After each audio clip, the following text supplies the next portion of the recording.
Olá, meus amigos, estamos de volta com a leitura do livro Amor, Imbatível Amor, um livro escrito por Joana de Ângeles e psicografado por Divaldo Franco. Nós estamos no capítulo que se intitula Amor, Perdão. E aí, Joana de Ângeles fala o seguinte: quando vige o amor nos sentimentos, não há lugar para o ressentimento. Não obstante, face à estrutura psicológica do ser humano, a afetividade espontânea sempre irrompe, intentando crescimento, de modo a administrar as paisagens que constituem os objetivos existenciais. Não conseguindo atingir as metas, porque se depara com a agressividade inerente ao processo de desenvolvimento intelecto-moral, que ainda não se pôde instalar, sente-se combatida e impelida ao recuo. Tal ocorrência, nos indivíduos menos equipados de valores éticos, gera mal-estar e choques comportamentais que se podem transformar em transtornos aflitivos. Quando isso sucede, o ser maltratado refugia-se na mágoa, ancorando-se no desejo de esforço ou de vingança. A injustiça de qualquer natureza é sempre uma agressão à ordem natural que deve viger em toda parte, especialmente no homem que, por instinto, defende-se antes de ser agredido, arma-se temendo ser assaltado, fica à espreita em atitude defensiva. Quando tudo lhe constitui ameaça real ou imaginária, torna-se-lhe temerário e, por isso, por mecanismo de defesa, experimenta as reações fisiológicas específicas que decorrem das expectativas psicológicas. A raiva, sob esse aspecto, é uma reação que resulta da descarga de adrenalina na corrente sanguínea quando se está sob tensão, medo, ansiedade ou conflito defensivo. O medo, que às vezes a inspira, impulsiona a agressão em cujo momento assume o comando das atitudes, assenhorando-se da mente e da emoção. A criatura humana, portanto, convive com esses estados emocionais que se alteram de acordo com as ocorrências e que se podem transformar em transtornos desesperadores, tais o ódio, o pânico, a mágoa enfermiça.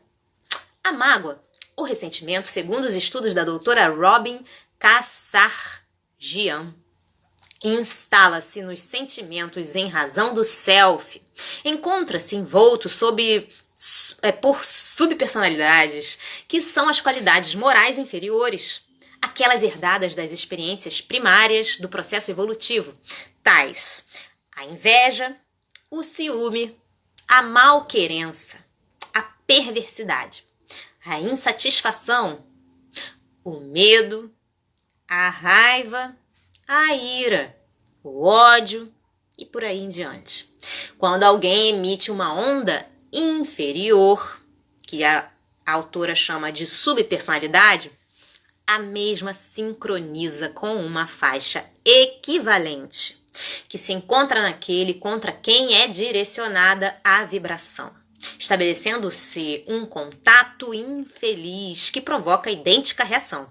A partir daí, estabelece-se a luta com enfrentamentos contínuos, que resultam em danos para ambos os litigantes, que passam a experimentar debilidade nas suas resistências da saúde física, emocional, psíquica, econômica, social. Naturalmente, porque a alteração do comportamento se reflete na sua existência humana. Sentindo-se vilipendiado, ofendido, injustiçado, o outro, que se supõe vítima, acumula o morbo do ressentimento e cultiva-o como recurso justo para descarregar o sofrimento que lhe está sendo imposto. Essa atitude pode ser comparada à condução de uma brasa para ser atirada no adversário, que apesar disso, enquanto não é lançada, queima a mão daquele que a carrega. O ressentimento, por isso mesmo, é desequilíbrio da emoção que passa a atitude infeliz, profundamente infantil, qual a de querer vingar-se, embora sofrendo os danos demorados que mantém esse estado até quando surge a oportunidade. O amor, porém, proporciona a transformação das subpersonalidades em superpersonalidades, o que impede a sintonia com os petardos inferiores que lhes sejam disparados. Em nossa forma de examinar a questão do ressentimento e da estrutura psicológica em torno do self, acreditamos que, desculpem, em se traçando uma horizontal e partindo-se do fulcro em torno de um semicírculo para baixo, teríamos as superpersonalidades. Desculpe, para baixo teríamos as subpersonalidades. Então é um semicírculo assim, ó, né, que faz a subpersonalidade. E naquele que está acima da linha reta, defrontamos as superpersonalidades, mesmo que nas pessoas violentas e mais instintivas, em forma embrionária. Toda vez que é gerada uma situação de antagonismo entre os indivíduos, as subpersonalidades se enfrentam, distendendo ondas de violência que encontram guarida no campo equivalente da pessoa objetivada. Não houvesse esse registro negativo, e a agressão se perderia por faltar sintonia vibratória que facultasse a captação psíquica. O ressentimento, portanto, é feito também da onda perturbadora, que se fixa nos painéis da emotividade, ampliando o campo da subpersonalidade, semelhante, que se transforma em gerador de toxinas que terminam por perturbar e enfermar quem o acolhe. Sob o direcionamento do amor, a subpersonalidade tende a adquirir valores que a irão transformar em sentimentos elevados, superpersonalidades, anulando lentamente a sombra, o lado mal do indivíduo, criando campo para o perdão.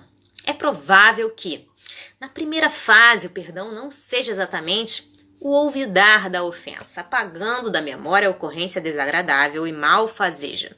Isso virá com o tempo, na medida que novas conquistas éticas forem sendo armazenadas no inconsciente, sobrepondo-se às mazelas dominantes. Por fim, anulando-lhes as vibrações deletérias que são disparadas contra o adversário, ao tempo em que desintegram as resistências daquele que as emite. Não revidar o mal pelo mal é forma de amar, concedendo o direito de ser enfermo àquele que se transforma em agressor, que se compraz em afligir e perturbar. Nessa condição, o estágio primário do processo de desenvolvimento do pensamento e da emoção, é natural que o outro pense e haja de maneira equivocada. O amor-perdão é um ato de gentileza, que a pessoa se dispensa, não se permitindo entorpecer pelos vapores angustiantes do desequilíbrio ou desarticular-se emocionalmente sob a ação dos tóxicos do ódio ressentido. O homem maduro psicologicamente é saudável, por isso ama-se e perdoa-se quando se surpreende em erro, pois que percebe não ser especial ou alguém irretorquível, compreendendo que o trabalho de elevação se dá mediante as experiências de erros e de acertos. Proporciona-se tolerância, nunca, porém, sendo complacente com esses equívocos, a ponto de os não querer corrigir. É atitude de sabedoria perdoar-se e perdoar, porquanto a conquista dos valores éticos é consequência natural do equilíbrio emocional, patamar de segurança para a aquisição da plenitude. O amor é força irradiante que vence as distonias da violência vigente no primarismo humano, gerador das subpersonalidades. Surge como expressão de simpatia que toma o corpo na emoção, distendendo ondas de felicidade que envolvem o ser psicológico e se torna força dominadora a conduzir os objetivos essenciais à vida digna. Fonte proporcionadora do perdão. Confunde-se com esse porque as fronteiras aparentes não existem em realidade, desde que um somente tem vigência quando o outro se pode expressar. Amor é saúde que se expande, tornando-se vitalidade que sustenta os ideais, fomenta o progresso e desenvolve os valores elevados que devem caracterizar a criatura humana. Íncito em todos os seres é a luz da alma, momentaneamente em sombra, aguardando a oportunidade de esplender e expandir-se. O amor completa o ser, auxiliando-o na autossuperação de problemas que perdem o significado ante a sua grandeza. Enquanto viger nos sentimentos, não haverá lugar para os resíduos enfermiços das subpersonalidades que se transformarão em claridade psicológica, avançando para os níveis superiores do sentimento, quando a autorrealização conseguirá perdoar a tudo e a todos, forma única de viver em plenitude. Bom, gente, ficamos por aqui na nossa leitura de hoje. Eu espero que vocês estejam gostando dessa leitura tanto quanto eu. Um grande beijo a todos. Deus abençoe. Até a próxima. Tchau, tchau.